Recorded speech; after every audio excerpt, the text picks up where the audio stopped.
Hello. How are you guys doing today? Look who's with me. Hey, everybody. This is my business partner, Andre. We're really excited to be here with you guys today. We are talking about choosing the right business partner when breaking into the business of care, or if you've already started, right? Or you might be doing this in the future too. So we're going to be talking about that today. I'm going to do a brief little intro like I always do, and then we're going to dive in. Okay, we have notes for you guys. And I'm really excited because he never wants to come on camera. So here he is, and we're going to, it's going to be good, right? Real good. Okay. So if you're new to the group, welcome. My name is Ariana J, and I co-own a 7-figure home and community-based agency in Anchorage, Alaska, where we serve individuals with developmental disabilities. And we have a couple group homes, clients outside of our group homes, services outside of our group homes. And we've been doing this for 5.5 years now. Yeah. Before that, we had a therapeutic foster homes. Therapeutic foster home. I just totally forgot everything I was supposed to say. But yeah, we had youth group homes. You had one. How long did you run yours? About 10 years. 10 years. Mine was about 7.5. And he worked with some pretty difficult youth who were aging out of foster care. Yeah, right? Some of the toughest of the tough. Yeah, you had somebody who had a guy that threatened to kill me. A couple of those, but yeah. A couple of those, but someone who actually committed murder. Committed murder, yeah. So he dealt with a lot more. Like I dealt with the babies. Like the youngest. My youngest was 3, and our oldest was, 14, turning 15. So that's our background. But this group and this community is for providers who want to either start, grow, or scale their licensed assisted living group home or community have business. So that's why I'm here online. He thinks it's a little hobby. I think he thinks it's real now. It's definitely real now. Okay, yeah, so we're agreeing on that. But yeah, we're here today to just talk to you guys about some things that are very, very important. I get a lot of DMs, people asking questions about having a business partner, should they have a business partner, what they should be looking for in a business partner.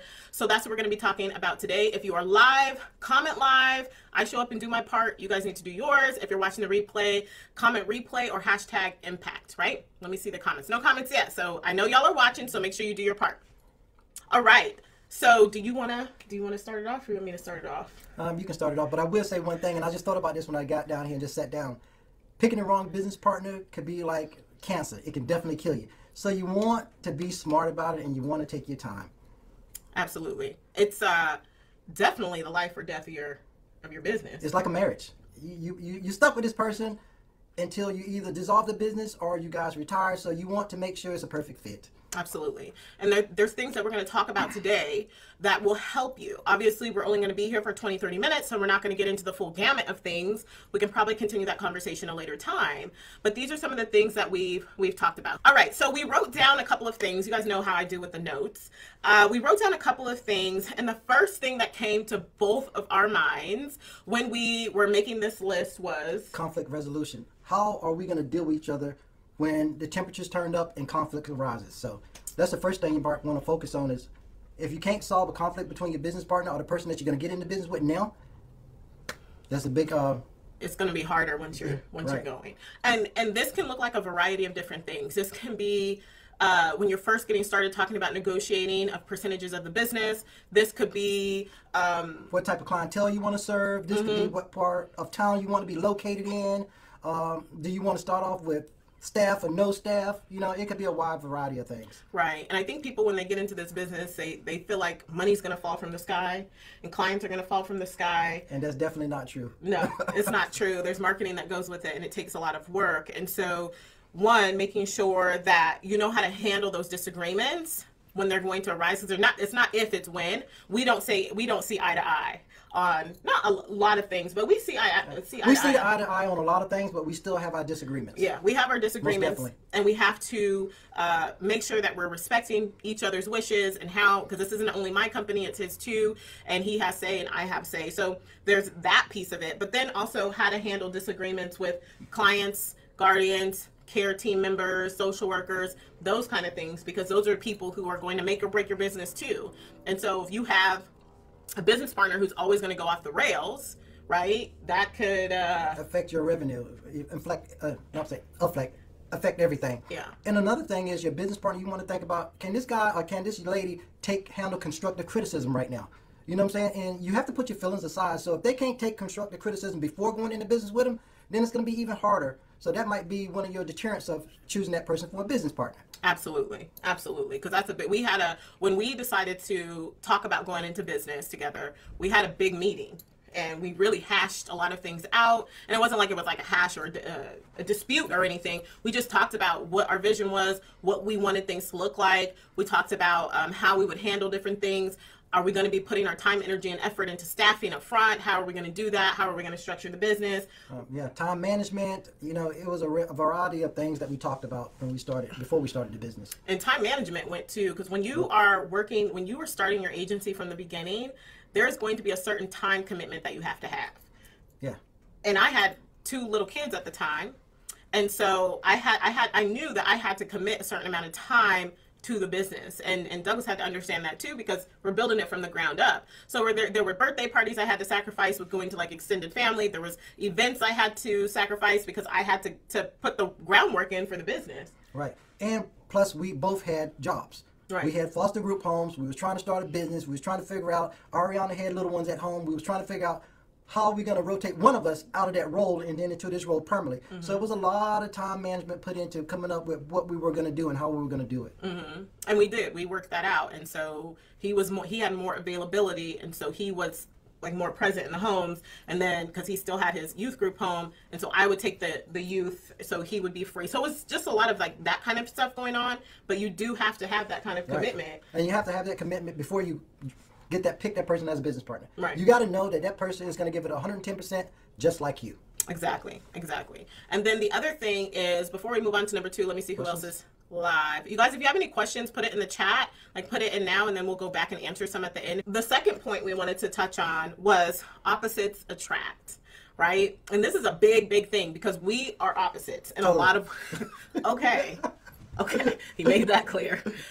In a lot of ways, we are opposites, right? So this, like, a big thing is, one, personalities, we're opposite. Right. The second thing is skills we bring to the table. So your skill was ex-military. Right. And so that's what made us opposite, because ex-military, you got that militant role, you got that do as I say, not as I do.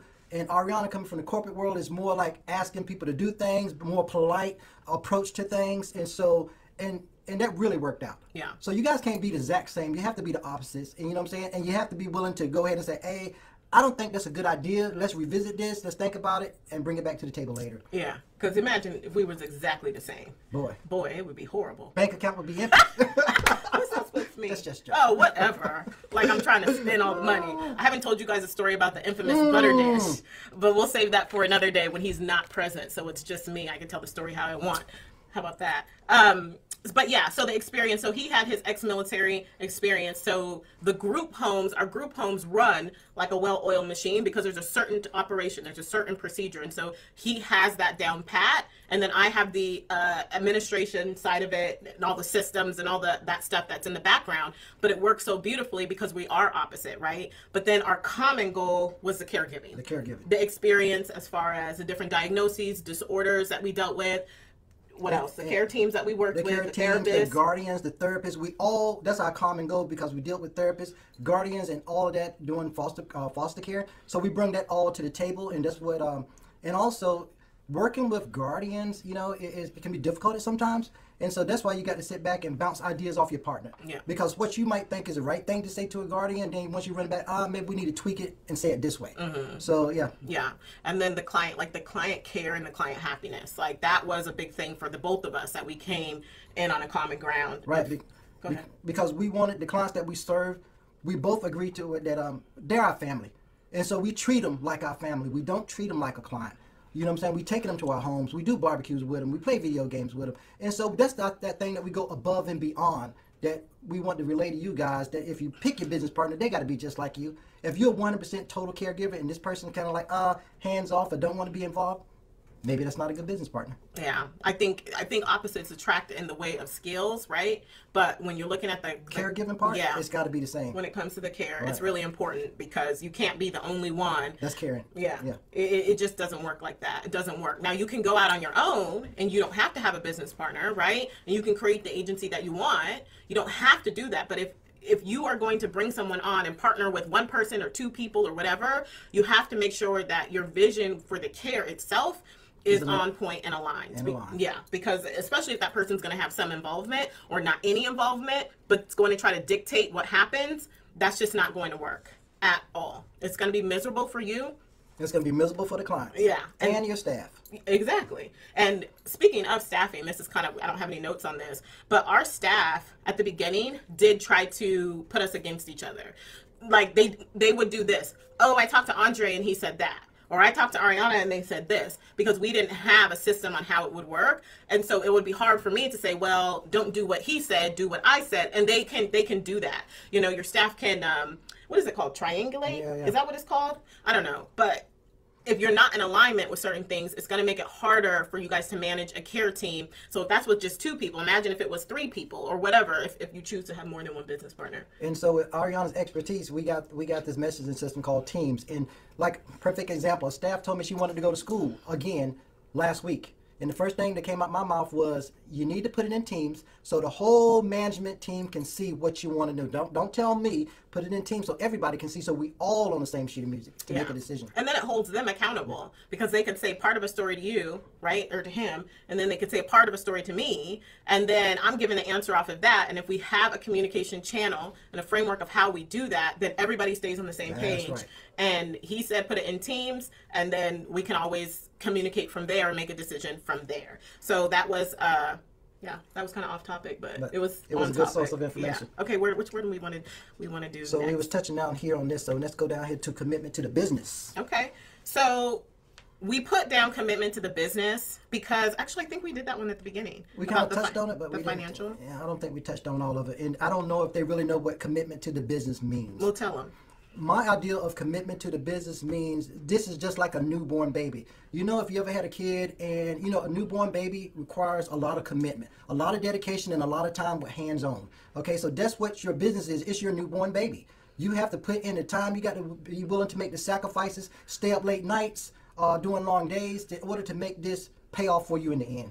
Okay. Yeah. No, I like 1,000%. And then what about like financial contributions and all of that? So my thought on financial contribution, when we first started our business, we already did the market research, and we know we needed to come up with X, Y, and Z dollar amount. And so if, say for instance, let's throw a figure out, we had to start a business, let's say for $35,000 or $30,000. It wouldn't be fair to Ariana if I came up with 5 and she came up with 25. You know, so picking that business partner, they don't have to be super wealthy or whatever, but you guys need to make sure that when you're picking a business partner or looking for somebody, they would be willing to go financially halves with you if it's only going to be 2 of you guys. Right. Unless your distribution portion is different. If you 60% owner and they 40% owner, of course, they should be given less. But if you're 50-50, you guys should be contributing the exact same amount. Right.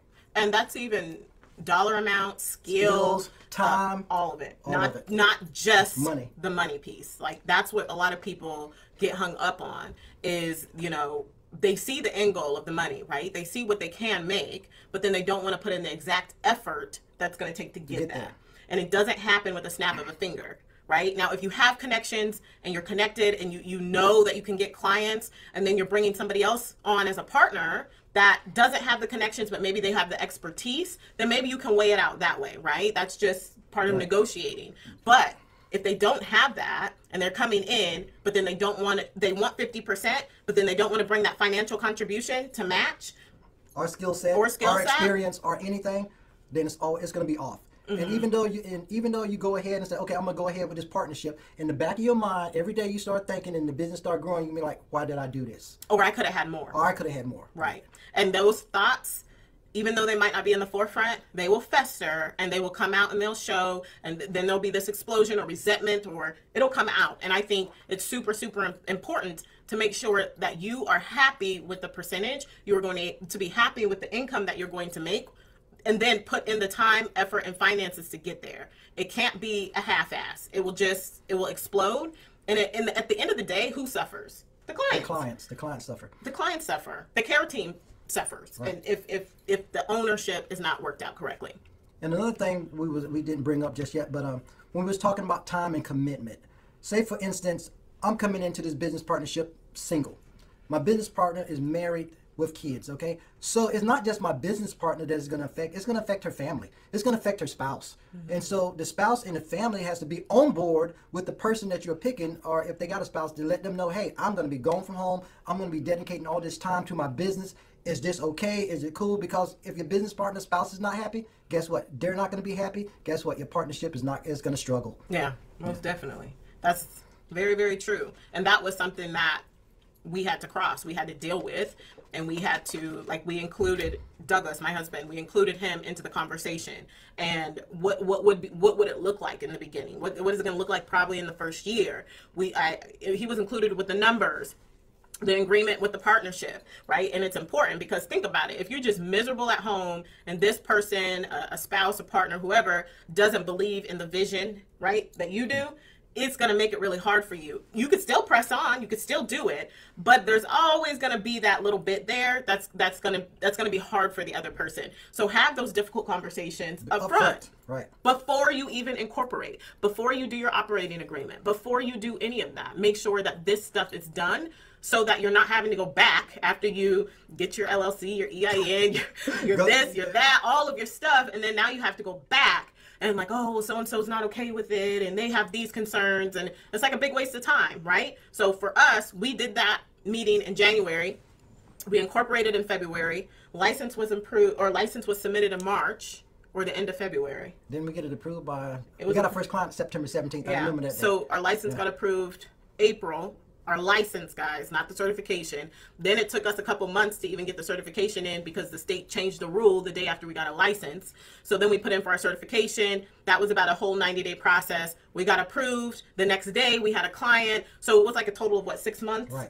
6 months where we're floating. We chose to float the business. We chose to do it a different way because we already had really good income coming in. And so we were able to use those financial resources to do that. You guys your startup journey might not be like that. You might not want to float the business like that. You might want to start in a different way, all which I do talk about inside of the Startup Provider Program. And so we do work on that individualized. But the way we did it, we had to have a concrete plan up front. And SDS already told us that you should be able to float your business for X, Y, and Z amount of months before. So we went into it knowing that we weren't going to get a paycheck for the first 6 or 7 months. So that's what we expected. Well, so you got to give them context. We got certified. They were like, what the hell? Ariana told us something different. We got licensed and certified, I think, at the end of August, the last day of August, or the 31st. And on September 1st, we got a client. Get this. We had to back bill. So there's approvals that have to be made and all this stuff. So we weren't able to bill. It was probably like 45 days in or 60 days in that we were able to back bill. So even after we had a client, we still had to wait to receive receive payment. That's what he's talking about. My fault. You're right. I'm like, don't let me scare you. Give them context. I'm like, what the hell? No, that's not what's going to happen. Okay. So, but there is a period. There is a period after you get a client, especially if you're doing Fed funded that we talk about. After you get a client, you then have to bill, and it takes a little bit to get your first check. So our first check was what, 16,000? 16,000. 16,000. We were in disbelief. We were like, what in the what? And that was for one resident. So it was a bit of a shock to us, but then it just opened up this whole world of potential. That's right. Yeah. Okay. So we wanted to talk about kind of like a bonus thing, which is we feel is a really good pro to having a business partner. Again, you get to decide if you're going to go it alone, if you're going to have a business partner, but this is something that I really, really want you guys to consider if you are looking at a business partner. There's less mistakes, in our opinion, with having a business partner because we have somebody to go to and bounce things off of versus just letting it perseverate in our head, thinking about all these different scenarios and then doing it. And then it's like, oh shit, well, I fucked that up. So let me go back and try to fix it. So we usually have a small little meeting every morning for about, 20, 30 minutes. And we're able to really talk about things and strategize and put out ideas. It's usually me putting out the ideas and he coming back initially and saying no. And then I have to lay everything out and show him the financials. But anyways, you need to have that person. And it's good, I feel, for me to have somebody that says, that's probably not the best idea. Or what about if we do this instead of this or tweak that thing? We have been able to grow significantly faster than a lot of people because we're a team. we put both of our minds together and we get a better result, right? And even with working with our care team, like the care coordinators and people we use, like they know that we are going to come together, we're going to meet about it, and we're actually thinking things through, and we're not just saying one thing making an irrational decision. Right. Especially when it comes to clients in your group homes. Yeah. Or, you know what I'm saying? It's always good to talk about it and never be in a rush, because what you think is a good idea, your business partner might see a vision down the road that, maybe this might not be the best, and it's going to save you a lot of time and suffering in the end. So, could you give an example of something? A client? No, of something like recent where we were kind of bouncing. I know, employee bonuses. Oh. Oh. I'm not going to give you guys all the details, but I'm going to give you guys some. So we recently were awarded, and all of this money is going to go to our care team, but we have to allot it and break it up in different ways so that it can be like written off, right? So we're given this money kind of like as a credit, and the state will reimburse us, right? And so I was talking to Dre about some different things. I'm a giver, right? I want my care team to be happy. He does too, but he doesn't. How do I say it? I'm reserved on my spending. Okay, he's reserved. I'm not. I'm like, give the people the money. Like, yeah. So I'm like, that's how I am. And so I kind of broke it down, and he was like, what? We can't do that. Blah, blah, blah, blah, blah. Yeah, but I look at that dollar amount, and I'm like, I like to have reserves. And don't get me wrong, I want our employees to be happy, and we want to pay them well. But we also want to make sure that you keep enough revenue in the bank, you know? Yeah, but I think it went beyond that. Yeah. I think it was just a shock of the amount for what they do. Our employees have they have it very good. So when I say to him $6,000, he's like, for what? You know, they have it really, really good. But because we were allotted this money, it's not, most agency owners would take it as a distribution or a bonus to themselves. We're not touching this money. It's not coming to us at all. It's going to our care team, but we just have to break it down. And so when I initially proposed it, it wasn't happening. And so it forced us to sit down and think about what we're going to distribute this money to. Right. And we came up with a nice long plan of we're going to increase bonus here, here, and here. Mm-hmm. You know what I'm saying? And give them a significant hiring bonus. And so we did meet in the middle and come up with an idea about the distribution of the funds. Yeah, and it's pretty freaking dope. Like, I know, like, they're happy with our bonus structure that we have now, and then we reached out to our accountant, and she's the one that's going to, like, finalize everything. But this new structure that we're going to have is... They're going to be ecstatic. They're going to be ecstatic, and I'm excited because we're excited because when you have happy care team, you have retention, right? You have retention of staff. There's less money spent out when you're looking at hiring because that can be expensive. And so all of these things go into play. And I'm grateful that we're able to do that. We paid well, right? But this is just giving us extra to be able to pay or to give bonuses. And Ariana also came up with this idea about, you know what I'm saying, something that her sister told her about what this other company was doing. And when she told me that, my immediate answer was, no. And I thought about it. I'm like, man, what if we could do that on a smaller scale? Our employers would be jumping out the roof. So you want to give them some content on about what that little thing was? It was... So... we were talking about helping our employees buy a home, right? And I can't go into details of all the logistics of how that would work out, but I want my employees, or we want our employees to have an investment, right? Everybody wants to own a home. And so if we can help them purchase a home, for instance, with the down payment, then we want to do that. And so I thought it was a really cool idea, and we talked about it. I was like, no, but you know what I'm saying? Anything is better than nothing. When you got to come up with 20% and somebody's going to offer you $5,000 on a payment plan or $5,000 free, you know what I'm saying? So it's something is better than nothing.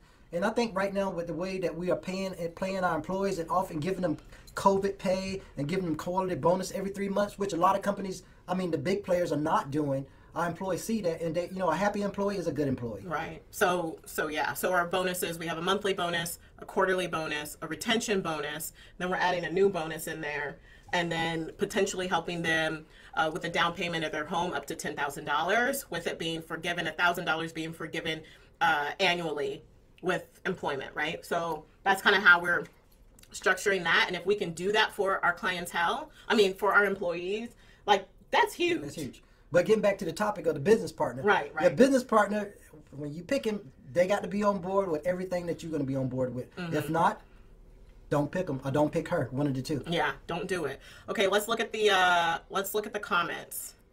Let's see. We have Evie says, "Damn, 16,000." Yep. Yep. How do you go about, Evie says, how do you go about investors? So Evie, let us know in the comments.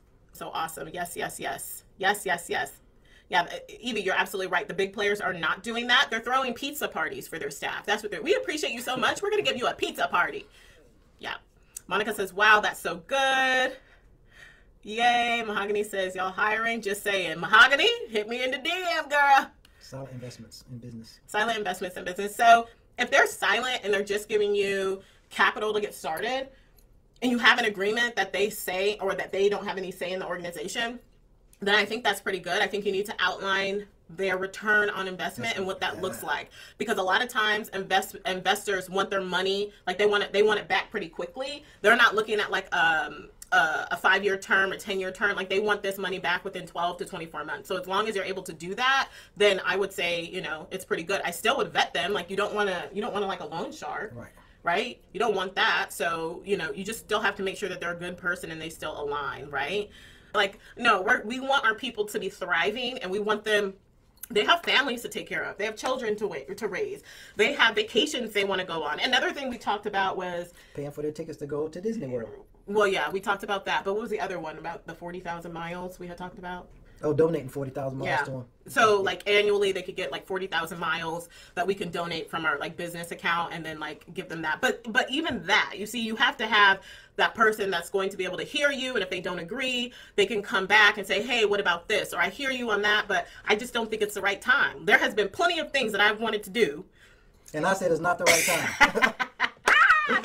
It wasn't the right time, and he was right. It wasn't the right time. I thank you for being here. My pleasure. You gonna come again? I think so. Okay. All right. Y'all heard it. So we'll see you guys next time. Okay. All right, guys. Bye. Take care.